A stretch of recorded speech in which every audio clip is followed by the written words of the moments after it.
bienvenidos y bienvenidas a todos a una nueva mesa del ciclo del malestar en la cultura. La mesa de hoy es la moral cultural actual y la crispación social. El malestar en la cultura es un ciclo que ya lleva 5 años, que surgió de la inquietud de generar un nuevo espacio para pensar y debatir sobre la actualidad, los sufrimientos, las características epocales que construyen subjetividades. Espacio que disfrutamos muchos los que la integramos, de pensar juntos, y que son muchos los que también nos acompañan como el día de hoy. La comisión hoy la conformamos Miguel Toyo, Alicia Levín, Natán Sonis, Pablo Slemenson, Silvina Ferreira dos Santos, Silvia Schlafman, Adriana Cabuli, Aníbal Repeto y yo, Lucila de la Serna. Hablar de malestar, bronca, crispación, ¿es lo mismo? Pensar, por ejemplo, en el movimiento estudiantil de Chile, el estallido social del 2019, las revueltas que desencadenaron un cambio profundo de rumbo que desencadenó en una elección con un gobierno, con un presidente joven. Ejemplo este de cómo los movimientos sociales surgen de malestares sociales, de revueltas. Un compartir colectivo que se transforma en una cultura revuelta, que contiene un sentido simbólico profundo. La crispación social puede encontrar así una vía en la revuelta, un sentido y una búsqueda de cambio. Julia Kristeva habla de la cultura revuelta, que es sinónimo de libertad y creatividad. ¿Qué mejor representantes de libertad y creatividad que el arte? En nuestro país, en 1970, durante la dictadura de Onganía, ya ocurrida la noche de los bastones largos y en un ambiente represivo, Pedro y Pablo estrenaban La Marcha de la Bronca, canción de protesta que después de 50 años no perdió vigencia en los distintos momentos de nuestra historia. Bronca cuando ríen satisfechos al haber comprado sus derechos. Bronca cuando se hacen moralistas y entran a correr a los artistas. Un pedacito de la canción. Pero cuando hoy nos referimos a la crispación social, no hablamos de esa bronca, de la protesta simbólica. Hoy nos encontramos con la crispación que toma otra forma, la forma de odio. El odio tomó fuerza en los discursos, en la cultura mediática, de la mano discursiva de la libertad. Libertad no a la que se refería Julia Kristeva, sino que parecería querer terminar con los otros diferentes, ser antidemocrática, racista, antifeminista y busca quitar derechos. Si hay una explotación desde la política del miedo como modo de control social, ¿podemos pensar en una política de la crispación como búsqueda del descontrol social, de la destrucción de la conectividad y el entramado social?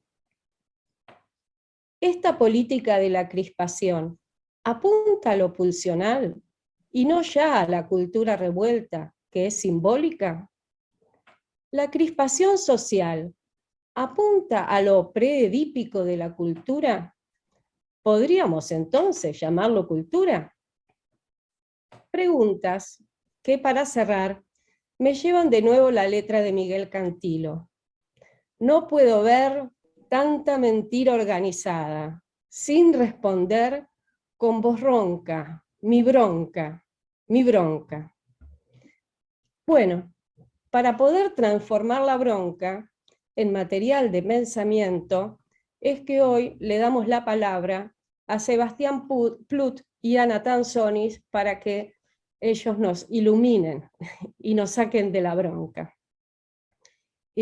Vamos a comenzar con Sebastián, luego continuará Natán y dejaremos para las preguntas, para generar un debate, que como siempre las vamos a hacer por chat. Les pedimos que permanezcan con el micrófono cerrado y escriban por el chat. Bueno, Sebastián Plut es doctor en psicología, psicoanalista, coordinador del Grupo de Investigación de Psicoanálisis y Política de la EAPG, miembro fundador del Grupo Psicoanalítico David Maldaski, director de la diplomatura en el algoritmo David Lieberman en la UAI. Bueno, Sebastián. Bueno, buenas noches a todos y todas. Muchas gracias por la invitación a participar de este ciclo Malestar en la Cultura. Es un placer estar aquí y también compartir el panel con Natán. Yo no creo que pueda ni iluminarlos y mucho menos sacarles la bronca como proponía Lucila, pero bueno. Voy a leer un texto que le puse como título El autoerotismo neoliberal. Y me voy a referir especialmente al problema del odio y el avance de la derecha aquí en Argentina y en el mundo.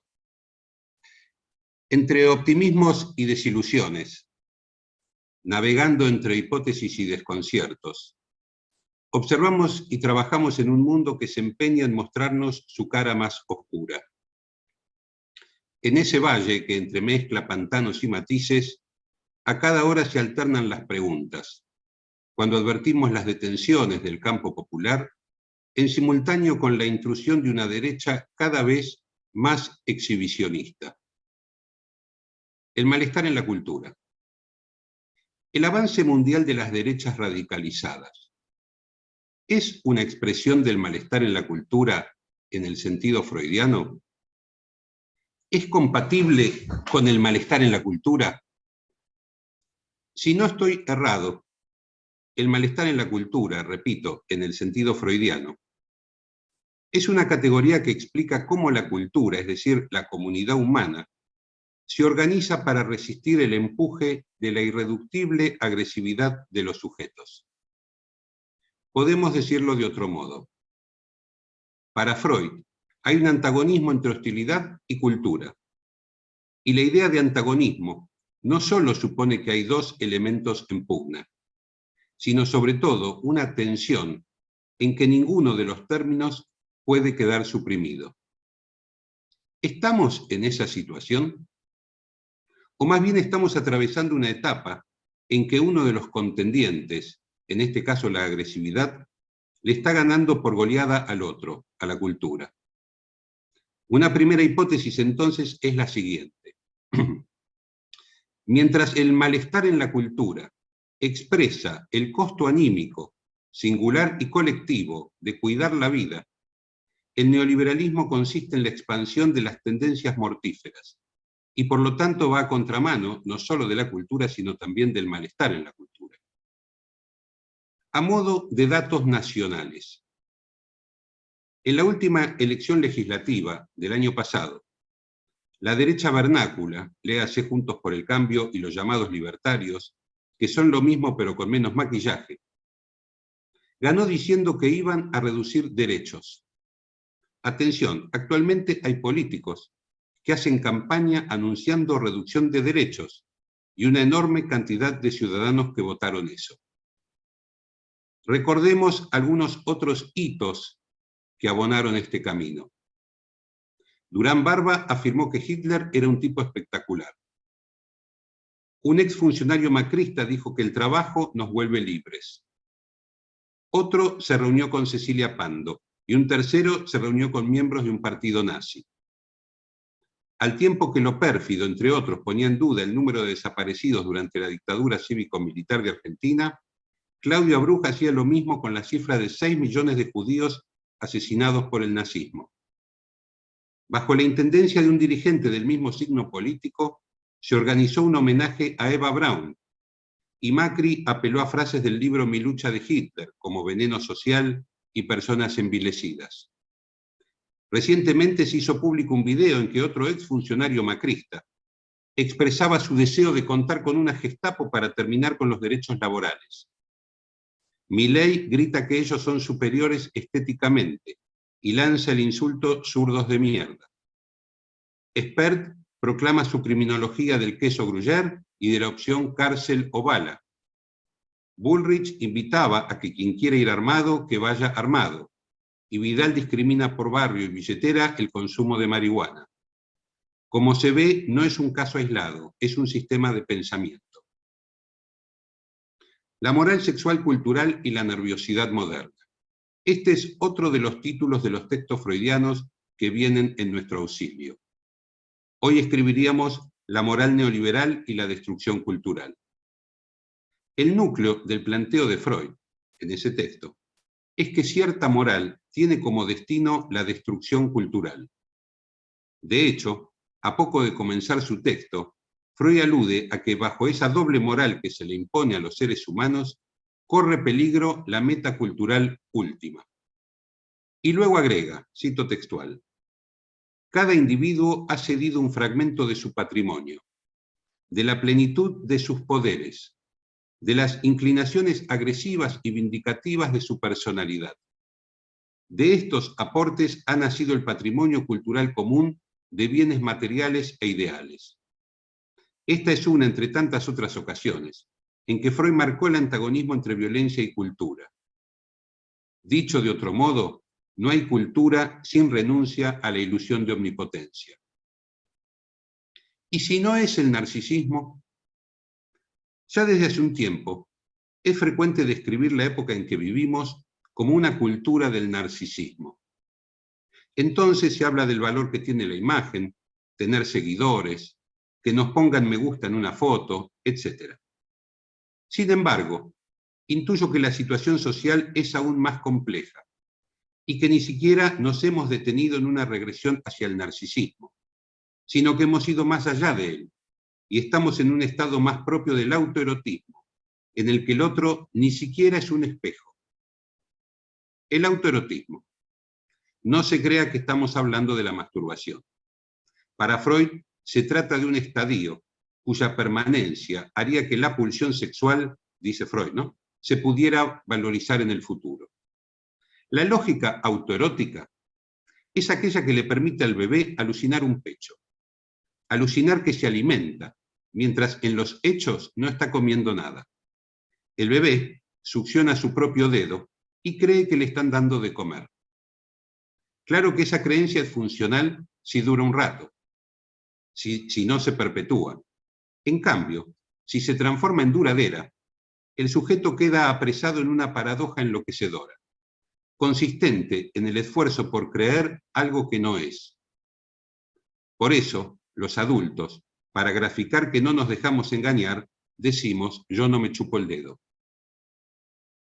La situación autoerótica actual describe bien que cada sujeto se basta a sí mismo, que cada sujeto se autoconvence de que lo que piensa es idéntico a la realidad.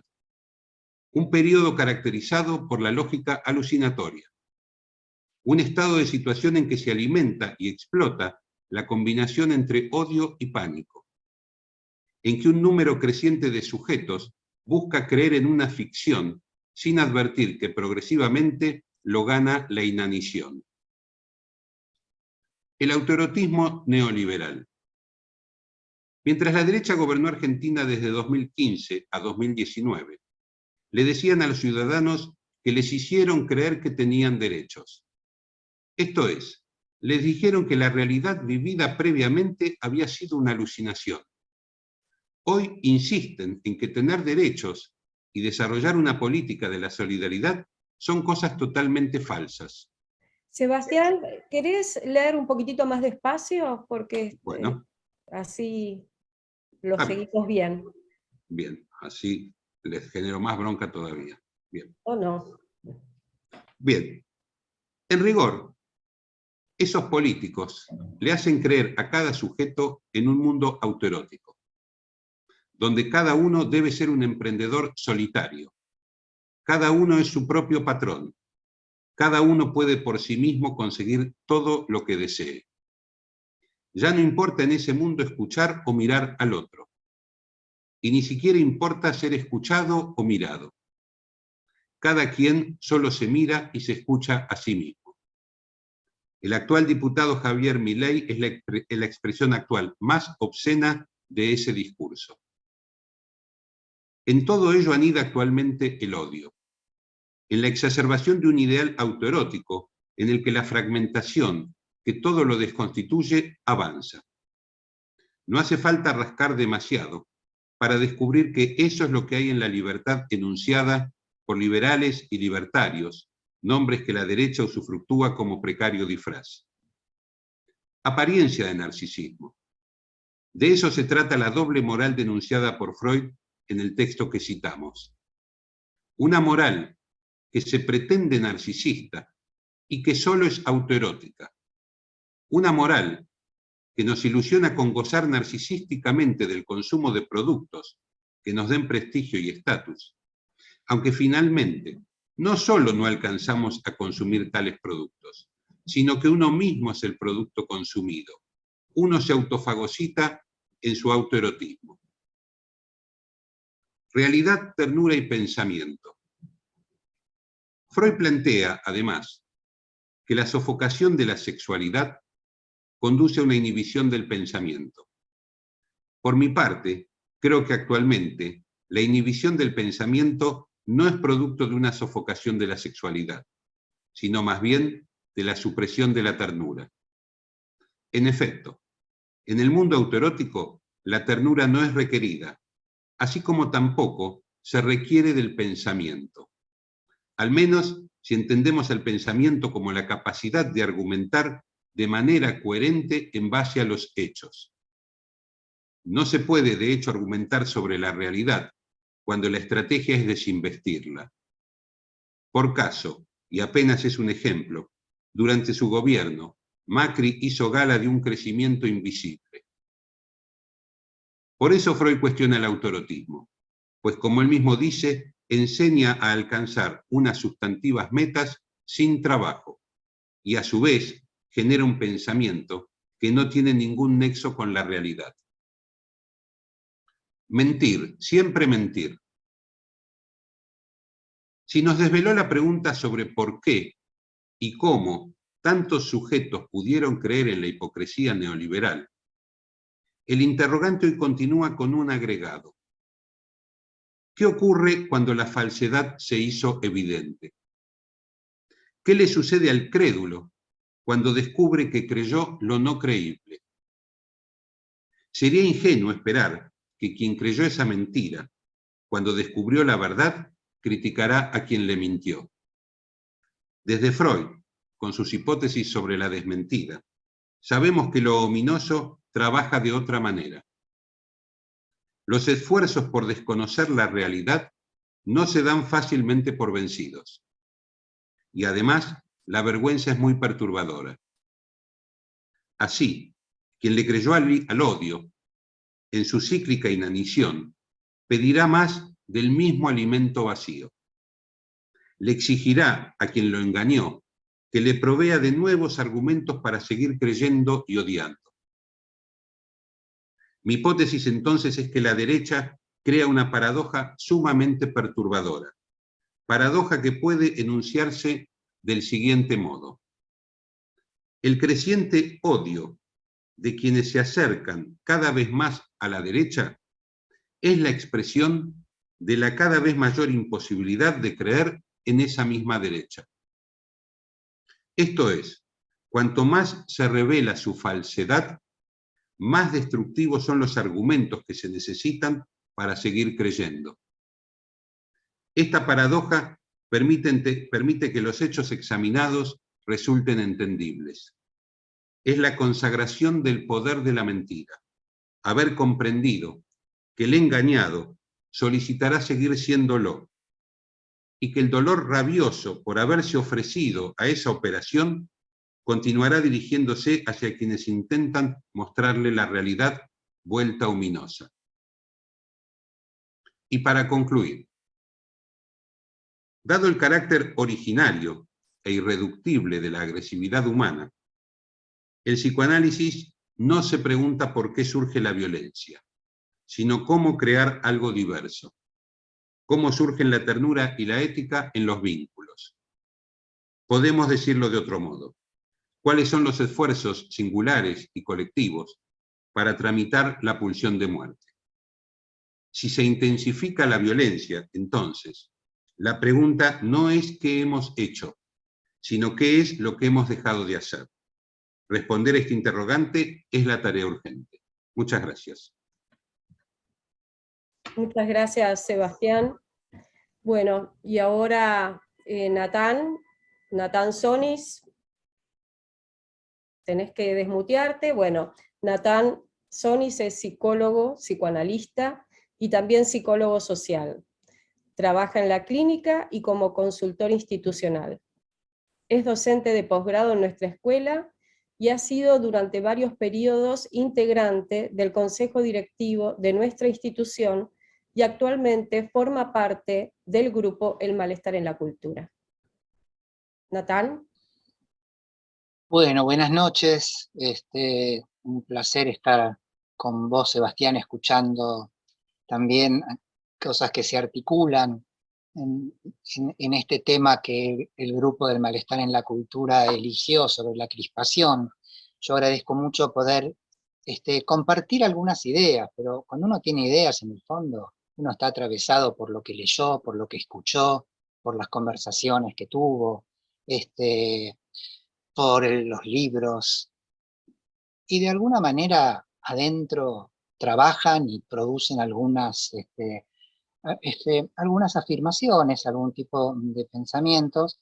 Por eso es que yo quiero agradecer mucho al grupo de Malestar en la Cultura, que es tan fértil en cuanto a provocar pensamientos, y también al diálogo con amigos, con Miguel Toyo, con Alicia Levin, con Pablo Slemenson, que hemos estado como discutiendo este tema de la crispación, tratando de no crisparnos y poder de alguna manera ordenar algo para compartir, no desde un punto de vista teórico, sino más tomando la cotidianeidad. Y John Rivière decía nada más profundo que lo cotidiano, por lo cual la idea de hablar de la crispación entonces, pensaba que un buen modo de comenzar, si es que sale bien compartir la pantalla,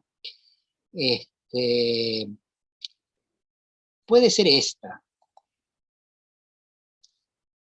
en donde estamos viendo que en Bariloche un hombre mató a otro porque se le coló en la fila del supermercado, no por cualquier pavada. Estamos hablando de alguien que, miren como dice abajo, esto pasó ahora, el 8 de mayo, dice ahí la fecha, y hubo una discusión por un lugar en la fila del supermercado. Interesante. El tema era la crispación. ¿Cómo abordarla? Y quizás entonces tomaría de Pillon Rivière el concepto de portavoz. Porque Pillon propone que el portavoz es aquel que en determinado momento produce algo. Ese algo es un signo condensado de un proceso social o grupal y que emerge por medio de este portavoz. Entonces, Pillon decía que había que leer los emergentes por medio de los portavoces, nunca hay uno solo. Pregunto, ¿es este episodio portavoz de la crispación? ¿Dice algo del humor social? Les invito a que vean otra imagen. Buenos Aires está llena de esta imagen. Es un espectáculo que van a estrenar en junio, creo.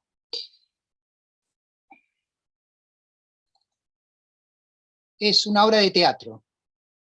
Está tomado de Libertador.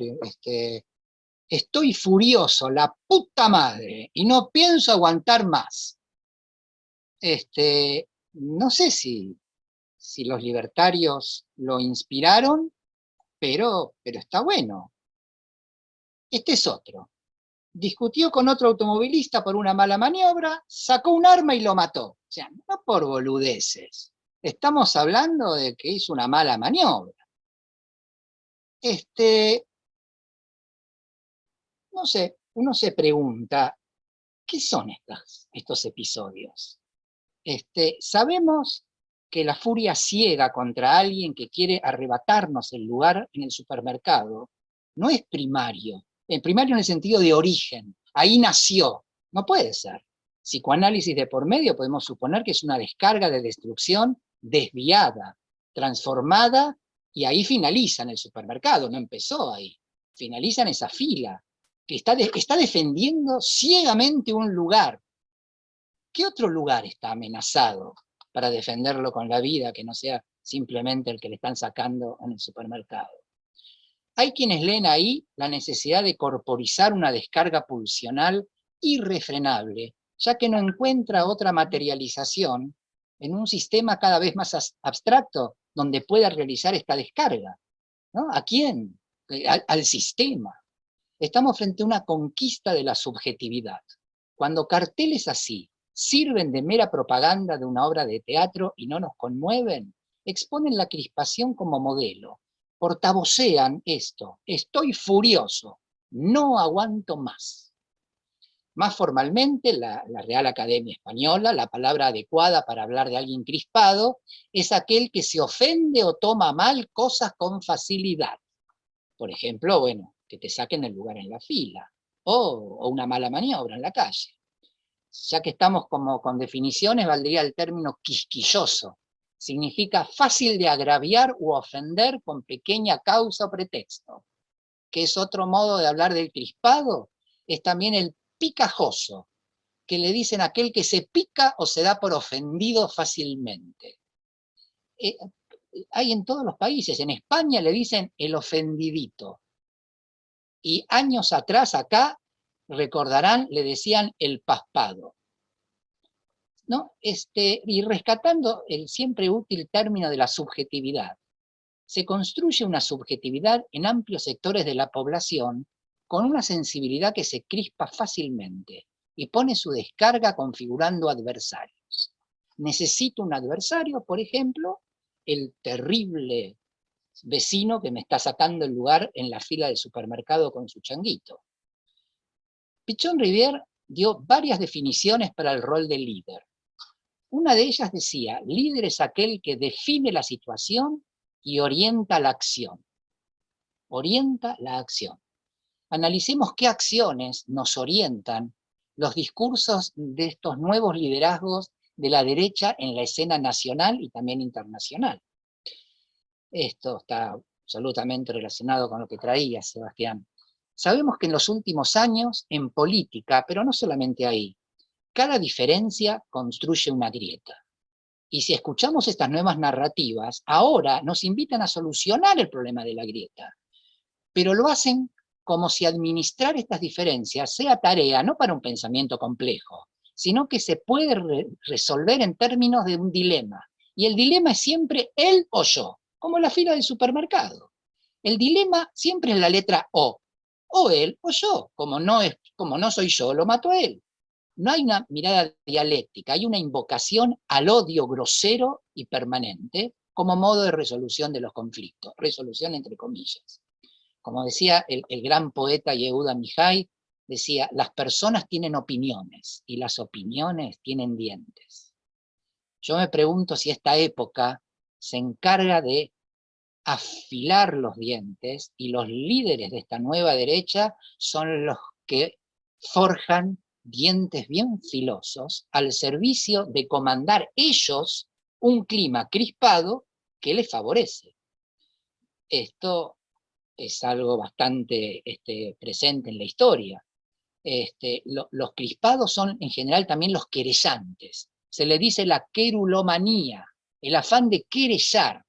Conocemos en nuestra escena nacional personajes que tienen anclaje a través de sus denuncias. Por más estrambóticas que sean, producen cientos de denuncias, algunas bizarras, insólitas. Años después son descartadas, pero no importa, el clima queda instalado y el clima trabaja. Según el Manual Diagnóstico y Estadístico de los Trastornos Mentales, este perfil es un subtipo de la clase persecutoria del trastorno delirante, derivada de la paranoia, que hace que una persona se sienta ofendida o injuriada constantemente y por ende necesita presentar denuncias, quejas, etc. Otro episodio no es una imagen. Les cuento así, como decía Pillon, esto de lo cotidiano. Samantha Casais, quizá no les dice nada a ustedes.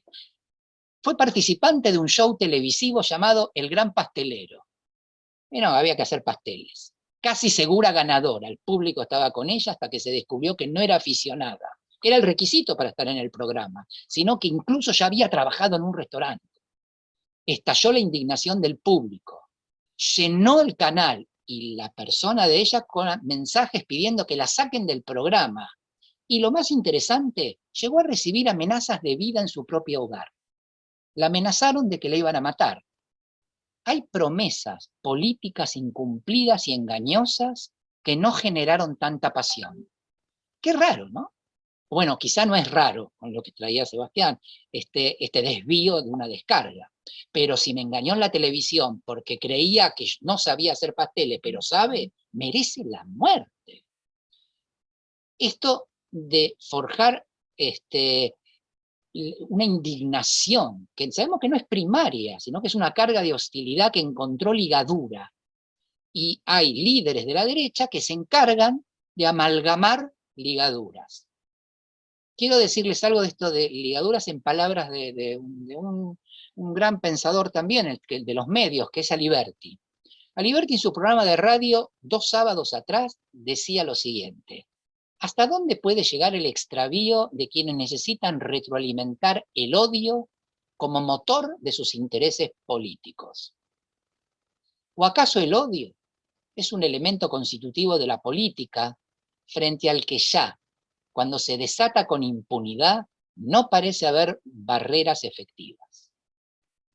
Pensamiento casi psicoanalítico sobre el tema del odio que también Sebastián mencionaba.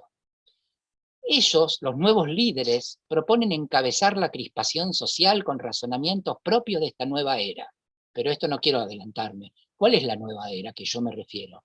Y nosotros empezamos con el Homo Faber, ¿se acuerdan cuando hablábamos del Homo Faber, el fabricante? De ahí Sartori, un pensador italiano interesante, dice, pasamos del Homo Faber al Homo Videns, el de la imagen. Pero ahora parece que estamos en el Homo Twitter. El Homo Twitter es de un pensamiento simple, pocas ideas, pero eso sí, muy firmes, y clasificando entre buenos y malos.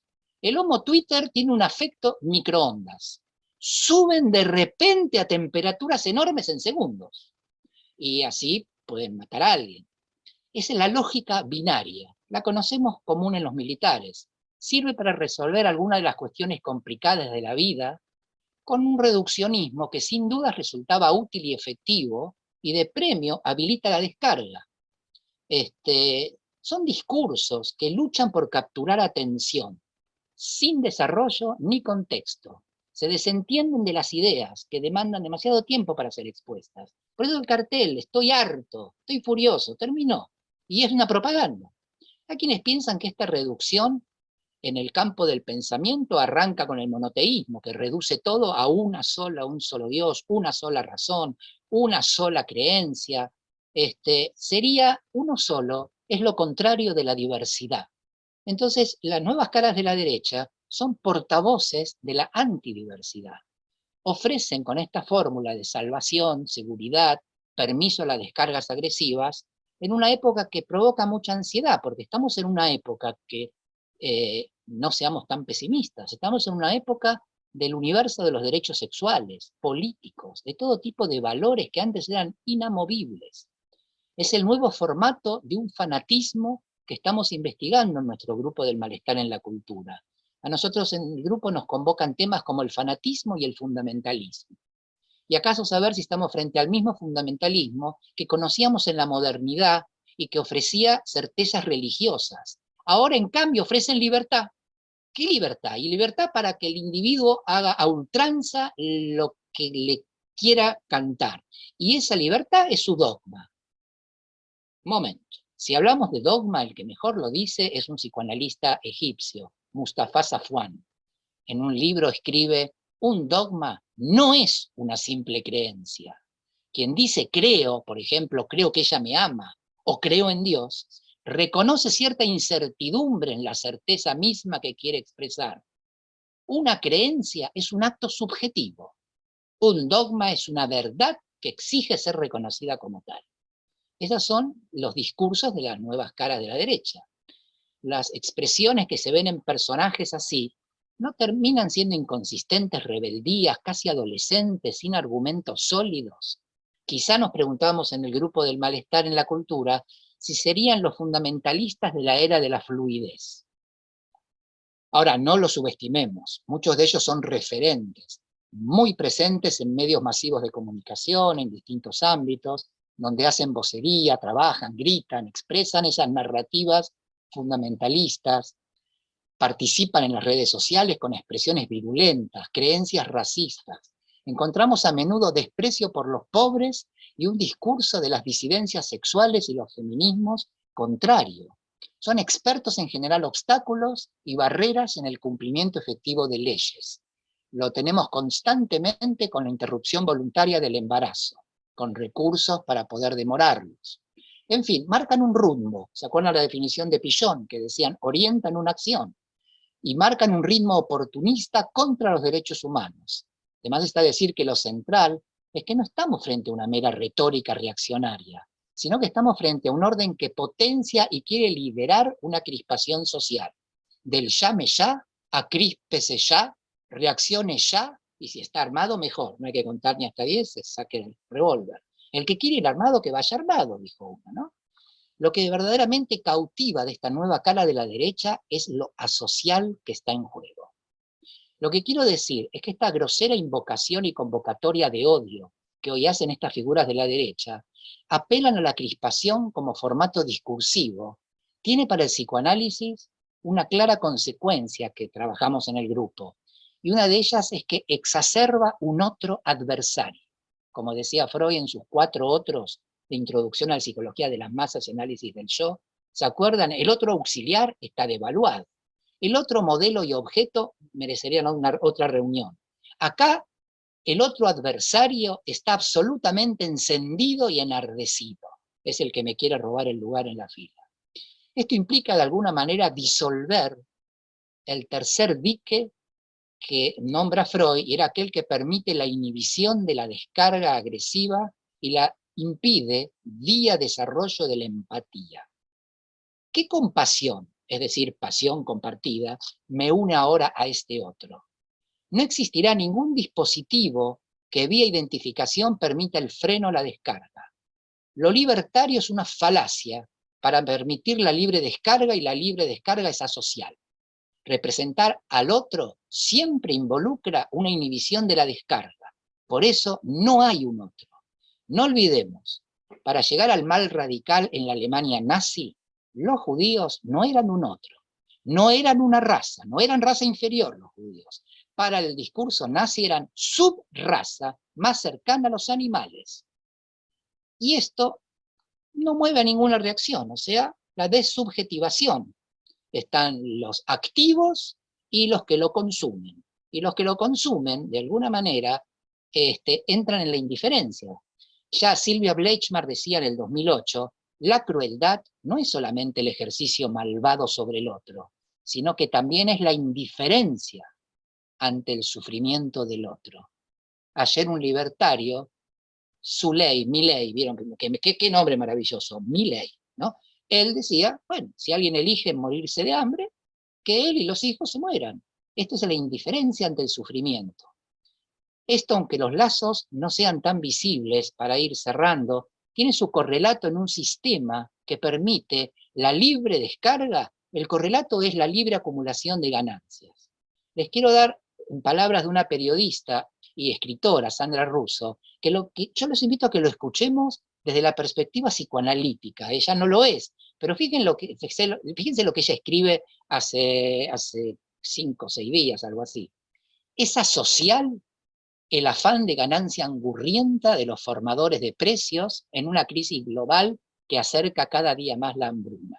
Es asocial la manera de pertrecharse contra cualquier intento de algo que controle su rentabilidad y que sea cedida al bienestar general.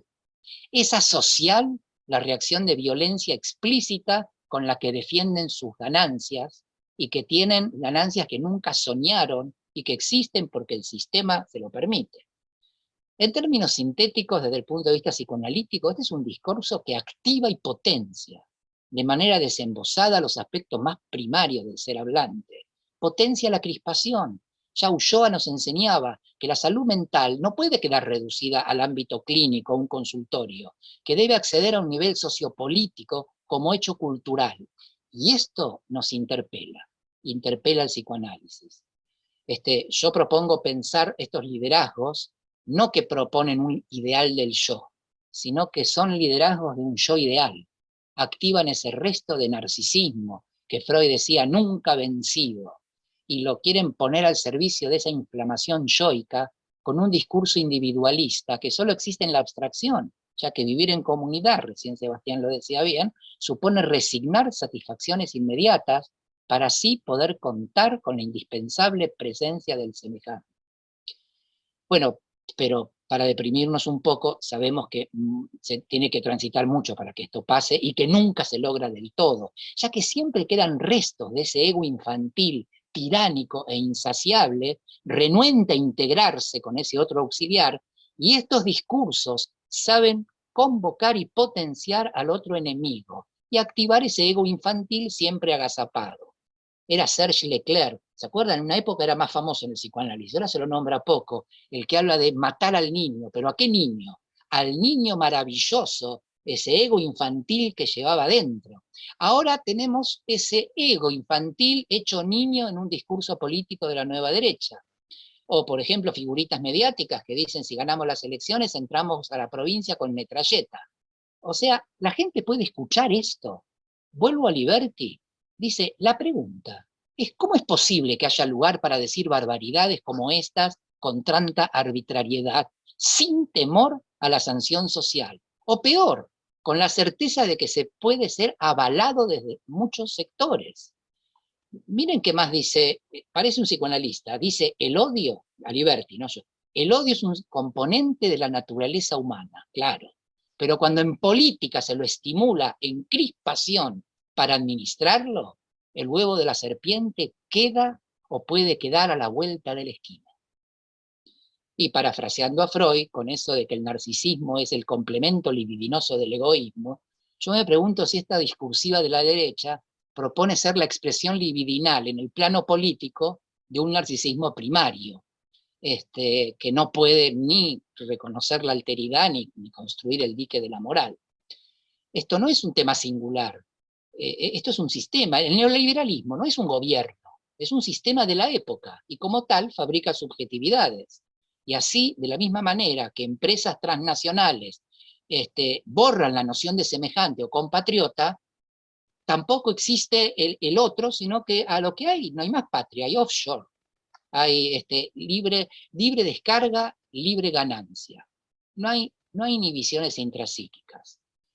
Y para esto, yo decía, nos interpela, porque Freud tiene una respuesta. Freud dice en un reportaje, el psicoanálisis nos enseña no solo lo que podemos soportar, sino también lo que debemos evitar.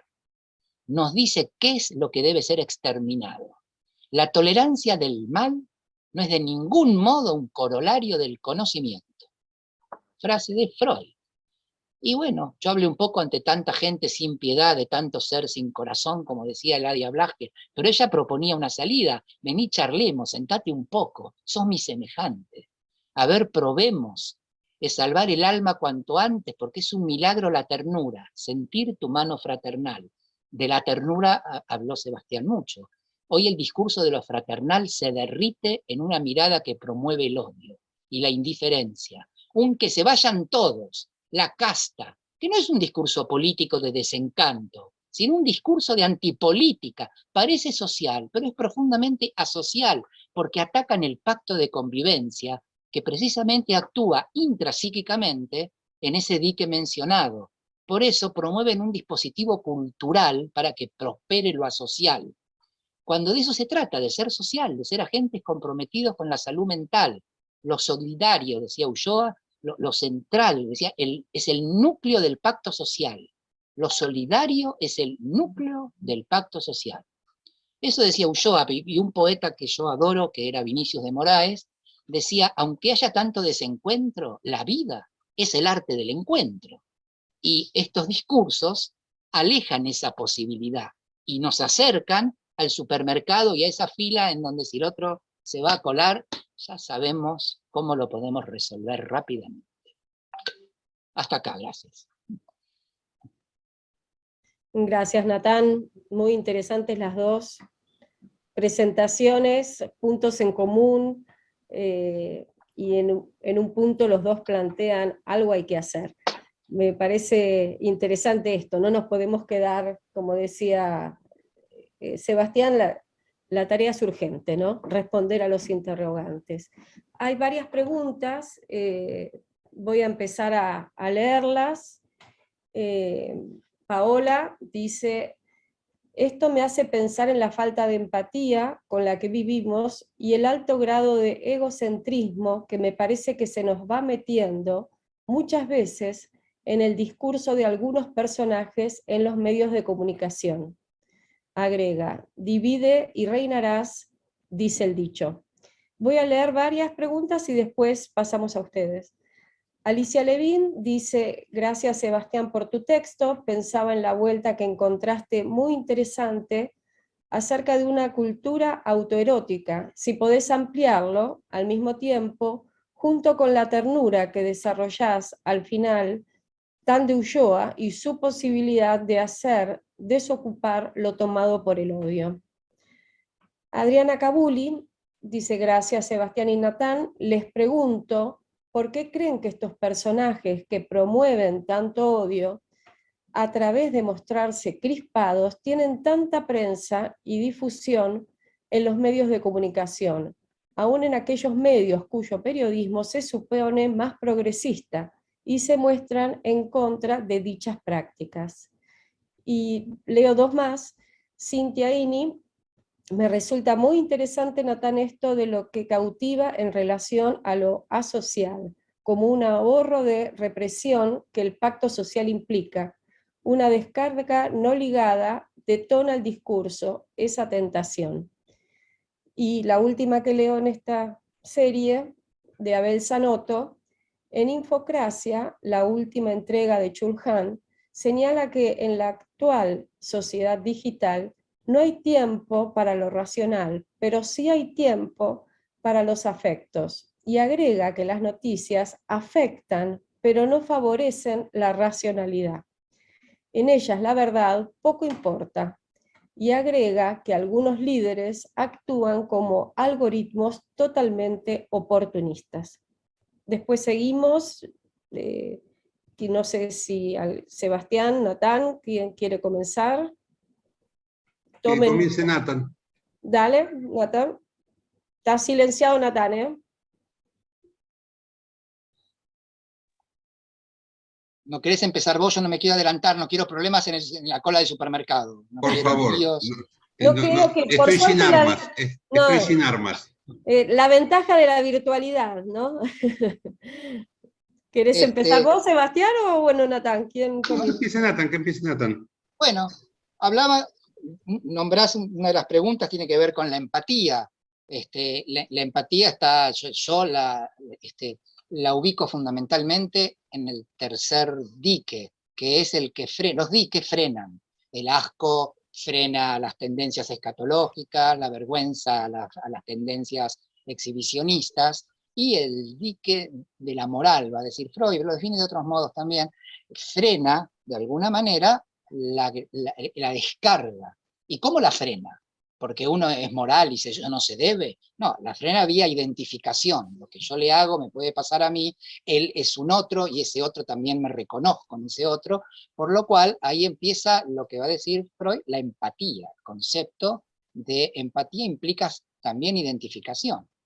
Estos discursos disuelven la empatía, porque ellos no se identifican con los pobres, con los que no quieren laburar, con la casta. A todos ellos hay que sacarlos a patadas. Como dijo Milei, decía a Larreta, yo lo resuelvo a piña, lo cago a piñas y el que gana es el que se queda. Ustedes no se rían, dijo esto. Así se resuelve una problemática. Ahora, ¿de qué estamos hablando? Estamos hablando de la ausencia de capacidad de identificación y de empatía. Después también, bueno, mencionabas que todo esto cautiva, porque de alguna manera lo asocial activa esas tendencias agazapadas en todos nosotros, ese niño maravilloso de Serge Leclerc, que ahora tiene libre salida, libre descarga, libre posibilidad. Como dijo ayer, bueno, si quiere que se morirse de hambre él y los hijos, y bueno, si se muere, se muere. Él elige, yo soy libertario hasta el final, dijo. Cosa que nadie le preguntó sobre qué piensa del aborto, porque ahí no es tan libertario cuando una mujer quiere disponer de su cuerpo. Entonces, es un discurso bastante particular, pero que hay que escucharlo porque es muy tentador. Es el discurso de Little Park, es el discurso de la descarga sin problemática. Y que por eso es coherente con el que quiere ir armado, que vaya armado. ¿Cuál es el problema? Y nosotros sabemos cuál es el problema, nosotros sabemos que ahí no hay racionalidad. Y lo que traía de la infocracia, creo que Abel, sí, hay más afecto, pero es un afecto, un gran psicólogo social americano, Gergen, tiene un libro cuando habla de los afectos a lo microondas, ¿no? Como decía yo antes, que es el afecto que trepa a temperaturas enormes en pocos segundos.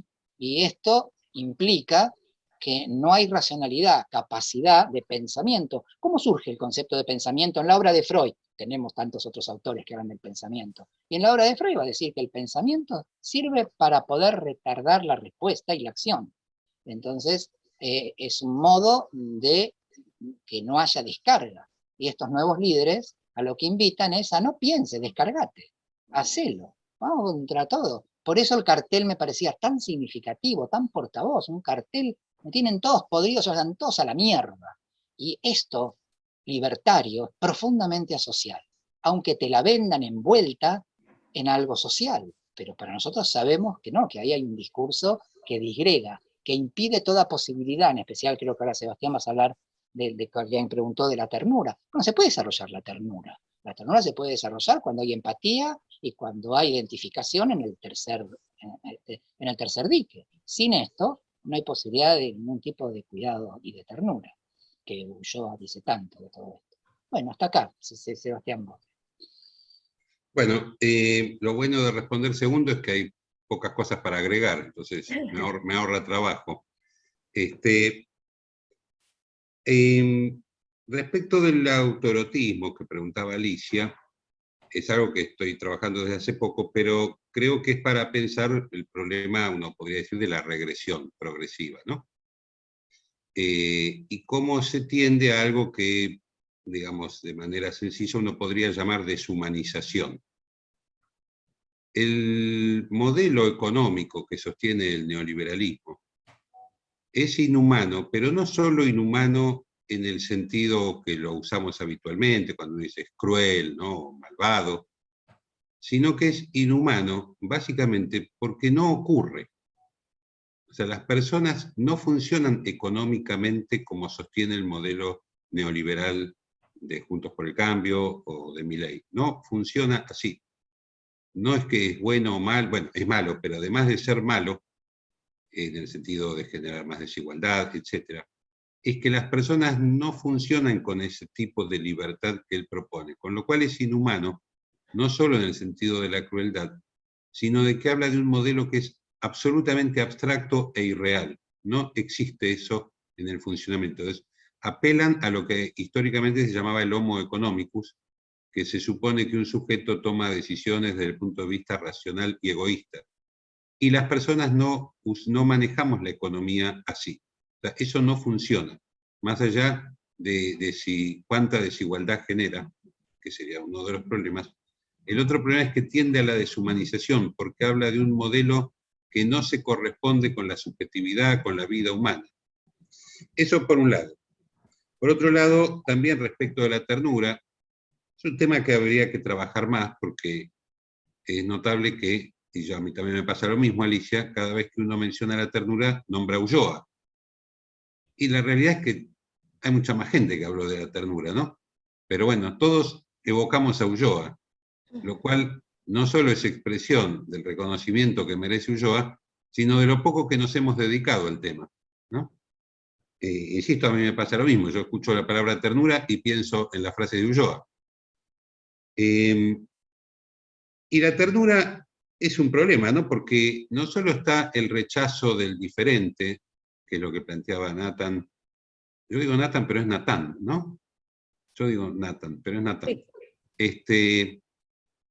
No solo está el problema del rechazo al diferente, que sería la premisa básica del fundamentalismo del que él hablaba, que es una pregunta, es una respuesta a una pregunta sobre el destino que se le da a lo diferente, sino que creo que además es el problema de no ver al semejante en el diferente. Es un problema con la semejanza, no solo con la diferencia, porque en el fundamentalismo o en el fanatismo, que se rechaza, se aniquila lo diferente, es por la imposibilidad de ver, de percibir la semejanza con ese otro. Por eso se lo animaliza, como decía Nathan respecto del nazismo. Y esta animalización no difiere mucho de lo que yo planteaba recién como deshumanización. Deshumanización no solo en el sentido de la crueldad, sino de hablar de una economía que no existe en los hechos humanos. No existe. Y después creo que también había una pregunta acerca de por qué estos discursos son reproducidos también en los medios que se supone que estarían en una línea contraria, ¿no? Los medios progresistas, etc. Es una buena pregunta. Yo hace poco en algún trabajo planteé que quienes hace tiempo escribimos, nos dedicamos a pensar la subjetividad neoliberal, parecería que nos hemos olvidado de pensar la subjetividad popular. Es decir, estamos hace años hablando mucho de los otros y no hablamos de nosotros mismos. Y yo creo que eso es una asignatura pendiente, pensar las dificultades propias de este campo, ¿no? ¿Cuáles son las variables que atraviesan la subjetividad popular, dado que en parte pareciera que nos ha ganado alguna identificación con la derecha, ¿no? Sobre todo cuando caemos en el desaliento, que es básicamente el Estado que promueve la derecha. ¿Algo más, Sebastián? ¿O seguimos? ¿Qué hable Natán? ¿O Voy a podemos tener esa seguir? respuesta. Cada vez que me preguntes, voy a decir, ¿qué hable Natán? Hay muchas preguntas. Hay muchas preguntas y continuamos y después sigue hablando Dale, Natán, sí. si te parece bien. Exactamente. Diana Marwal, tal vez valga la pena retomar, si entendí bien, que Sebastián habla de autoerotismo, mientras Natán más de narcisismo. Federico Donofrio dice, tomo las palabras de Natán respecto de la posible salida. ¿Cuál creen que podría ser la posible salida del problema que describen? ¿El problema es estructural e insuperable? Agradezco a ambos magníficos expositores. Mónica Fabeluques dice, en la línea de Diana, pregunto, ¿habría alguna diferencia entre el odio y la crispación que alude a una respuesta súbita, irritada, exasperada? Aníbal Repeto, respecto a lo que planteaba Natán, términos como planero, lejos de nominar para ser entidad social, buscan desubjetivar al modo hitleriano. Héctor Bravo, muchos prefieren el conflicto, hay una especie de adicción al odio, a la agresión, a la ira, que genera secreciones altas de adrenalina como resultado. Podrán justificar que el conflicto estimula el cambio, nada más lejos de solucionarlo. No son conscientes del suicidio colectivo al que nos someten sin la capacidad de poder apreciar lo que tenemos. Lo fraternal de Natán. La última que leo en esta línea, María Casariego, ¿cómo piensan la moral? ¿Qué diferencia habría con la ética? ¿Por qué creen que personajes como Milei generan un fenómeno de masa donde se pierde la capacidad de pensamiento crítico? Gracias a los dos trabajos excelentes y para pensar mucho. Hasta ahí, y ahora, Natán, te toca a vos, por supuesto. Lógicamente. Bueno, a ver, no se puede abarcar, hay un montón de preguntas y tenemos poco tiempo en esto. Sí, yo me refiero más a un narcisismo primario. a un narcisismo que Freud en Tótem y Tabú dice, lo incluye en el capítulo en el tercer capítulo, la ambivalencia, va a decir, yo antes hablé del autoerotismo y del autoerotismo pasé a la elección de objeto. Me parece que me tragué un intermedio, dice Freud ahí, que es el narcisismo, que antes de cargar un objeto hay que cargar el propio sujeto, que es el yo, que es lo que a Freud le interesa empezar a desarrollar. Y estamos hablando de ese yo, pero el yo infantil del narcisismo primario, al cual Freud dice, al que no le guste como intermedio, diga, bueno, que es del autoerotismo. Diríamos que el autoerotismo tiene dos fases. La que, ¿cómo le dice Lacan? Le corps morcelé, ¿no? De fragmentos que nos dan placer, y la segunda fase del autoerotismo es cuando se conjugan en ese narcisismo primario, que es aquel que está siempre agazapado y nos da siempre alguna ilusión de que vamos a llegar, que no es el ideal del yo. Hay muchos otros autores post-freudianos, bueno, todos somos post-freudianos, que hacen una diferencia importante y muy creativa entre ese ideal del yo, que es el ideal para el yo, al yo ideal, que no es un ideal para eso. El yo ideal tiene esos resabios de ese narcisismo que nos promete esa libre descarga sin ningún problema. Y andar armados si querés, si se quieren morir, que se mueran de hambre. A ver, la salida de esto no es posible, sí, es posible. Pensar, de alguna manera complejizar, salir de esa mirada simplista de la pura descarga. Ahí ya solo se va a crear otro tipo de posibilidades. Me preguntaban la crispación y el odio. La crispación es la antesala. El odio es la casa, ¿no? Y la crispación, se empieza alentando la crispación, estimulando la crispación, inflamando la crispación para que ese odio, que es la naturaleza humana, se dispare de una manera sin diques y pueda de alguna forma expresarse en la libre descarga. Unas palabras a esto que decías vos, Aníbal, dijiste sobre los planeros como modo de subjetivar. Es verdad, el pensamiento de derecha conquista el lenguaje sustituyendo, esto no es mío, esto es de lingüistas, ¿no? Sustituyendo el sustantivo por adjetivo. Entonces ya no es decir, bueno, es judío, ¿qué querés? No es un sustantivo.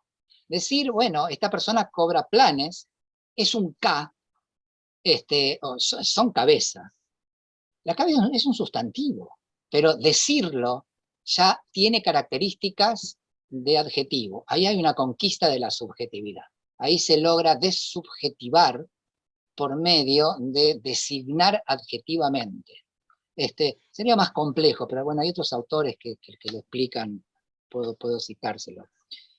Y después viene lo de la ética y la moral, para terminar, que interesante, pero da para un seminario completo.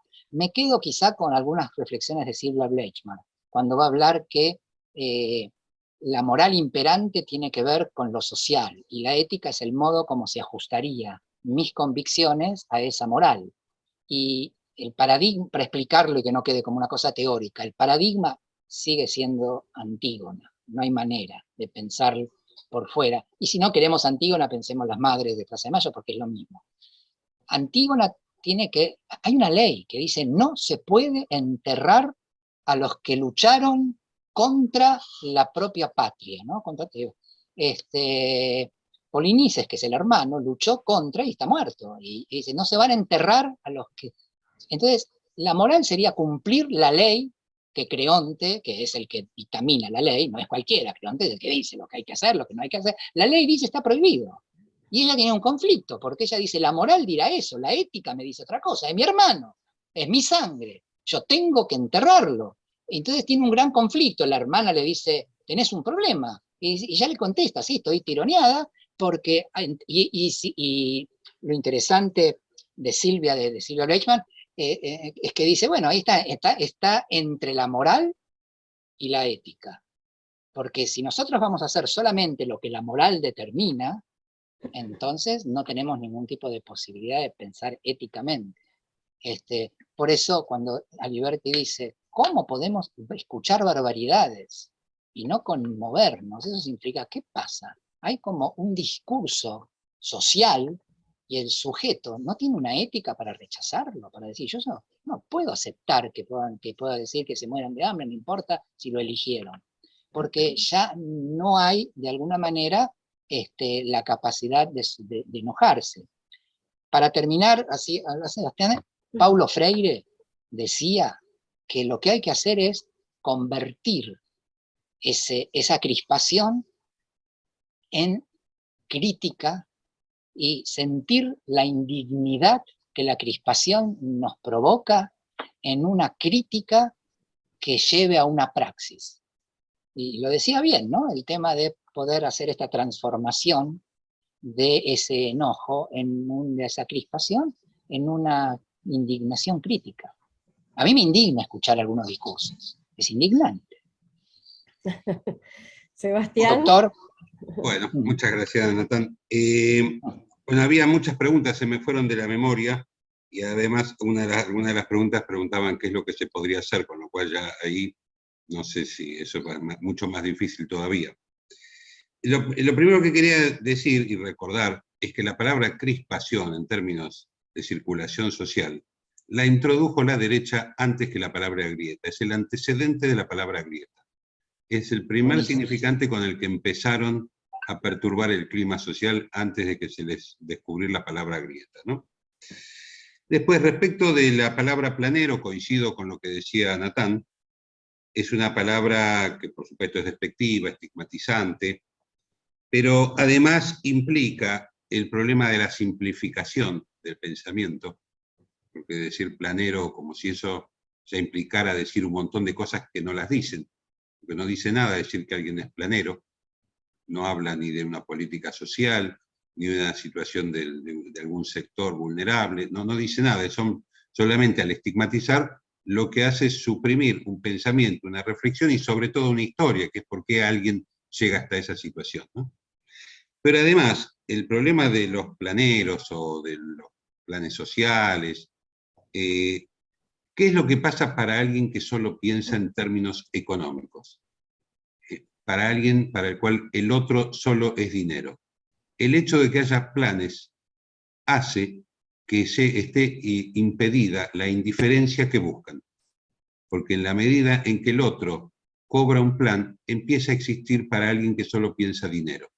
Con lo cual, la supresión del plan o de la política, de cualquier política social, tiene como meta también poder conservar la indiferencia, ya que si el otro no es ni siquiera dinero, ha dejado de existir. Bien, también quería comentar que a los sin tiempo una persona me contó por qué votaba a Milei, esto para abonar algunas de las cosas que decía Natán, y dijo, yo voto a Milei porque putea. Ni siquiera por lo que dice, si es bueno o malo, sino porque putea, o sea, que sigue la línea que tanto desarrolló Natán sobre la descarga, o sea, no hay historia de ningún tipo, no hay reflexión de ninguna índole, no hay realidad de ninguna naturaleza, solo porque putea. Alguien vota a alguien porque putea, ¿no? Bien. También me acordaba que Erich Fromm habla del homo consumens, o sea, del consumidor, y dice que para el homo consumens la vivencia siempre es de carencia. Y esa es una de las vivencias, la vivencia de carencia, sobre la que ha trabajado mucho el neoliberalismo. Crear una vivencia de carencia, pero con un sentido específico, que es la exacción. O sea que carecen porque alguien les ha sacado, y ese alguien ha sido el populismo, ¿no? Esa es la teoría establecida. Que si les falta, es porque los gobiernos populares han robado. Y alguien, creo que leí por ahí rápido en el chat, preguntaba si la derecha no sabrá leer mejor, creo que pregunta algo así, si la derecha no sabe leer mejor a los integrantes del campo popular o a los ciudadanos, ¿no? Eso no llega a leer. Y sí, sin duda sabe leer mejor cómo encender algunos pensamientos, algunos sentimientos, ¿no? Pero, ¿cómo me parece a mí que lo hace? Esta oposición que hace la derecha entre un Estado que interviene, y por supuesto es malo, versus el mercado como regulador, no es solamente dos entidades diferenciadas que una interviene mejor que la otra, sino que el Estado interviene explícitamente. Dice lo que hace cuando interviene, cuando no es neoliberal. Si alguien le pregunta a algún votante del macrismo qué medida recuerda que tomó Macri, no va a recordar ninguna. Porque para Macri pasaron cosas, no tomó medidas, no tomó decisiones. Para Macri pasaron cosas, hubo una tormenta, hubo una sequía, la vida transcurrió. Y eso es lo que expresa la idea de la mano invisible del mercado. Es invisible porque no se ve que interviene. Mientras cuando hay un Estado que interviene, es visible porque dice lo que hace. ¿A qué lleva esto? Y se vio con los correspondientes cepos que hizo cada gobierno. El cepo que había hecho Cristina Kirchner y el cepo que hizo Macri. El cepo de Cristina Kirchner, que no lo llaman, bueno, cepo fue un nombre que apareció no sé de dónde, fue explícito, fue una medida explícita. Por lo cual, la gente podía enojarse con un gobierno que toma una medida. Mientras que el cepo, en el macrismo, que se podían comprar 5 millones de dólares, se supone que cada uno podía ir al banco a comprar 5 millones de dólares, si uno no lo podía comprar es porque uno no podía, no porque el Estado a uno no lo dejara. Con lo cual, el populismo trabaja sobre el sentimiento de injusticia, o sea, permite que la gente diga esto no me gusta o esto me enoja, mientras que el neoliberalismo trabaja sobre el sentimiento de inferioridad. Es decir, la gente siente que no puede hacer algo porque no le da el piné, porque es boludo, por lo que fuera, ¿no? No trabaja sobre el sentimiento de injusticia. Y esa es la maniobra de la mano invisible del mercado. No tengo nadie que me ha dicho lo que yo puedo o no puedo hacer, sino que lo que yo puedo o no puedo es según mi capacidad. Teoría de la meritocracia. Y agrego una sola cosa más. Ahora te paso, Natal. Sí. Sí, nos quedan 10 minutos y quedan un montón de preguntas. Agrego ahora, una sola cosita. Creo que una de las cosas en que ha tenido mucha habilidad, como preguntaba Andrea, el neoliberalismo, es en impedir que haya dos cosas que el populismo pueda expresar. Una es la expresión del individualismo. Como el populismo expresa todo lo colectivo, el neoliberalismo se arrogó el patrimonio de lo individual. Y es falso que en el populismo no hay lugar para lo individual, si se quiere incluso para el egoísmo. Pero se lo arrogó para sí mismo la derecha. Entonces el populismo se la pasa hablando siempre de que todo es colectivo, todo es colectivo, todo es colectivo, y hay un momento en que la gente también tiene sus deseos individuales. Y esto ha quedado por fuera de la retórica popular. Y lo otro que le ha sustraído es la idea de castigo, por ejemplo, a los delitos. Cada vez que en un panel en la televisión hay un problema con debate de inseguridad, el populismo queda del lado nada más de perdonarle la vida a los delincuentes. Y eso es falso también, es falso. Uno lea a Zaffaroni o a cualquiera, no existe eso. Pero es tan violento lo que expresa como castigo la derecha, que el populismo solo se ve llevado a reforzar el argumento de la garantía. Y entonces, en la imagen social, queda como si defendiera a la delincuencia o le importara poco la inseguridad, lo cual es totalmente falso, ¿no? Bueno, eso. Están muy interesante. Da para agregaría otra algo mesa. Dale, seguí, Natán, continúa lo que querías decir. Agregaría algo. No te di la palabra, Natán, te la estaba dando yo. Con esto que vos decís, Sebastián, me parece que hay que incluir otro término. Ahora nos vamos a deprimir un poco, ¿no? Que es la de la posverdad. El concepto de la posverdad implica que lo importante no es lo que sucede, sino la narrativa. Lo dice uno de los grandes investigadores del lenguaje, Michel de Certeau. Michel de Certeau dice en un libro, el que nomina, domina. O sea, el que va a nominar lo que sucede, va a dominar. Y entonces nosotros nos manejamos no con lo que sucede, sino con las narrativas dominantes. Vuelvo a Aníbal con los planeros. ¿Saben cuántos planes hay en la República Argentina? 1 millón. ¿Saben cuántos pobres hay en la República Argentina? 18 millones. Así es. ¿No? Así que el problema son el millón de planes. Es como decir que el problema en la vida es el tipo que me está sacando el lugar en la fila. No, el problema Son los bancos que nos están sacando con intereses y con impuestos que no, en el mundo no hay. Son de los que más ganan en el planeta, los bancos argentinos. Entonces, no es el problema. Ya, volvamos al supermercado, a la fila del supermercado. En Alemania, un supermercado no puede recargar más del 8%. Walmart recargaba 2.000. No es el tipo que está delante mío en el supermercado el problema o el planero, salvo que haya un orden social que configura esta posverdad. Entonces, la narrativa es que mi enemigo son los planeros, son el Estado, y no se ve dónde está realmente el enemigo. Caloi había sacado un dibujo extraordinario, porque ustedes no sé si se acordarán, yo me acuerdo cuando las maquinitas había que ponerle monedas en el colectivo antes de la sube, y la gente se peleaba porque no le daba el vuelto, y había habido peleas y peleas porque faltaba el vuelto de 1 centavo.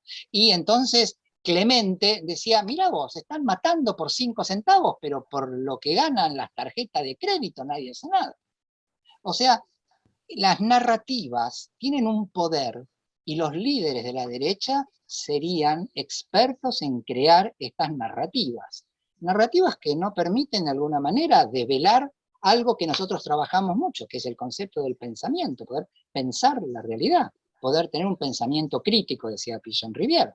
Me pregunto, Natán, para ir, sí. discúlpame, pero tengo varias preguntas, y me pregunto, en lo que vos dijiste del show de la pastelera, si no vivimos todos a veces en situaciones donde se generan grandes shows, donde están los personajes, van cambiando, un día le gusta al flan, al día siguiente se opone al flan, van cambiando los personajes, pero asistimos a un show que nos inhibe el pensamiento. Continúo con algunas preguntitas, Natán, porque pero nos quedan te digo algo de ahí. Dale. Hay personas que le hicieron mensajes de muerte porque los engañó, pero cuando un tipo, un político dice yo jamás amenacé a ningún juez ni a ningún periodista, y te dicen, che, está el juez ahí diciendo que lo apretaste, no, nadie le manda ningún tipo de mensaje. El mensaje es a la pastelera diciendo, te mato, me engañaste, resulta que tenías un restaurante. Es decir, esa indignación va a existir de esa manera, que es la de la narrativa.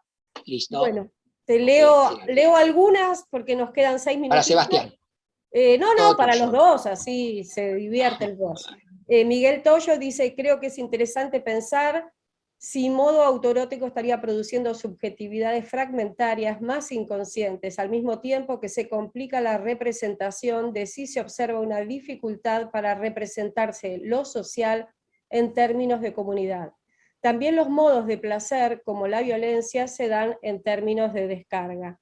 Pablo Slemenson dice, a ambos, ¿hay alguna relación entre el grado de odio o crispación y el nivel de frustración a que está reducido más del 90% de la población, unido a la imposibilidad de realización de un mundo donde bruscamente el 1% se apropia de la mayor parte de los recursos y nos arroja las crisis de catástrofes evidentes, cambio climático y pandemia? Graciela Makotinsky dice, gracias Sebastián y Natán por sus elaboradas presentaciones. Hablamos del odio que se transmite, exacerba comunicacionalmente, con los medios que valoran y elevan estos líderes tanáticos, utilizan determinados modos, formatos que llegan. ¿Cómo llegar a esa transformación crítica de la que habla Natán? También circular socialmente la ternura que trae Sebastián. Sintetizando, si tanto llega el desprecio por la vida, ¿cómo llegamos comunicacionalmente a neutralizar estas acciones?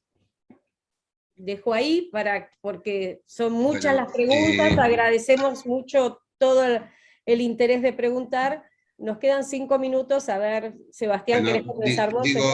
Esta vez, bueno, empiezo yo. Dale. Digo dos cosas nomás.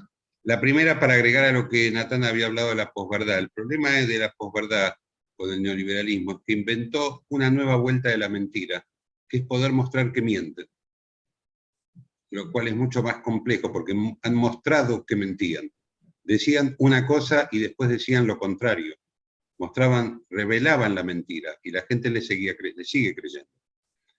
Respecto de algo que preguntó Miguel Toyo, eso de la fragmentación, me acordaba cómo define Mahler el autoerotismo, y decía como archipiélago de islas némicas, ¿no? Y creo que de alguna manera así andamos, como archipiélagos de islas némicas, ¿no? Entonces cada uno como un sujeto individual desconectado del otro. Y por último, creo que también en esta línea de qué hacer, que por supuesto yo no puedo decir qué hacer, porque no lo sé, ¿no? Pero creo que de una de las cosas que nos tendríamos que cuidar es de la indignación, me parece.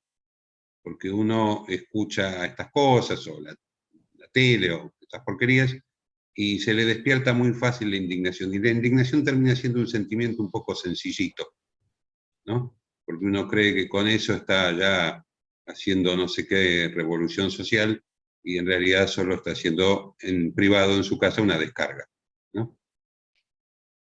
Eso. Para terminar, entonces, algo que traía Pablo Slemenson, que parece pichoniano con su pregunta, porque él habla acerca de que hay un 1%, es decir, sabemos que los dueños del mundo caben en un jumbo, 380 butacas. Lo libertario es eso, la libre acumulación de ganancias, la libre descarga pulsional. La libre descarga implica borrar pensamiento, no hay. Eso es lo que apelan, a la libre acumulación. No hay, cualquier regulación ataca a lo libertario. Regulación de cuánto puedo ganar, los precios los pongo yo. Y yo quiero vender el trigo a lo que cuesta en Japón. Pero no se hizo con ese costo. ¿Qué me importa? Bueno, el país te va a exigir que guardes una parte para consumo interno. Eso implica semejante ternura y también identificación. Y me decís, ¿pero por qué? Yo te paro el campo si no haces que una parte yo tenga retenciones, tenga que derivar al mercado interno. Y todo esto es psicoanalítico, ¿sabes? Porque habla también la libre acumulación, la libre descarga, todo eso es libertario, que son discursos que no se pueden sostener, pero no importa. Porque, ¿por qué hay que sostenerlos? Lo importante es lo que se dice, no lo que pasa. El que nomina, domina. Y entonces está la nominación, ¿saben? No es un discurso antiguo decir la cantidad de medios de comunicación que dispone los medios que acumulan esos concentrados de poder. ¿Qué tenemos? 2, 3 diarios, una radio, algo. ¿Sí? En el fondo nos manejamos entonces, volvimos a la época, esto bueno, habían citado a Han, es interesante volver a la época de la caverna, en donde lo que estamos viendo no es la imagen de lo que está pasando atrás nuestro, sino lo que Clarín dice. Y si nos damos vuelta vamos a tener un problema. Y esto, bueno, yo por eso hacía la relación entre lo que Pablo había traído sobre el tema de la ganancia y deja a todo el mundo en el 99% por fuera. ¿Y con quién se pueden descargar? ¿Quién es tu jefe? No hay jefe. Es todo tan abstracto que la descarga, lo mejor es agarrarte con el que te está robando el lugar en el supermercado. A ese lo mato, lo reviento, me está afanando mi lugar, o al que me engañó en la televisión porque sabe hacer tortas. Entonces ahí descargo mi dignidad, me engañó. Y de lo otro no importa, voy al supermercado y pago 2000% más. Bueno, Natán, por suerte estamos virtualmente, no nos vamos a descargar acá de todas las indignaciones. Linda mesa para seguir pensando y un montón de comentarios que están en el chat, pero que no tenemos tiempo para decirlos. Les agradecemos mucho, Natán y Sebastián. Igualmente. Porque nos han ayudado a incorporar muchos temas interesantes para seguir pensando. A todos los presentes y los esperamos en la próxima mesa, que es el último martes de junio. Los esperamos para continuar con el ciclo del malestar en la cultura. Ahora, si podemos, Aníbal, abrir micrófonos y despedirnos, y aplaudimos la... Gracias. Chao, gracias. Gracias. Gracias, Diana. Gracias. Felicitaciones. Nos vemos mañana, Sebastián. Nos vemos mañana Muy también. Bueno, bueno, muy la bueno. mesa Gracias. Mañana la mesa, próxima, el gracias. miércoles científico del grupo Política y Psicoanálisis a cargo de Sebastián Plut.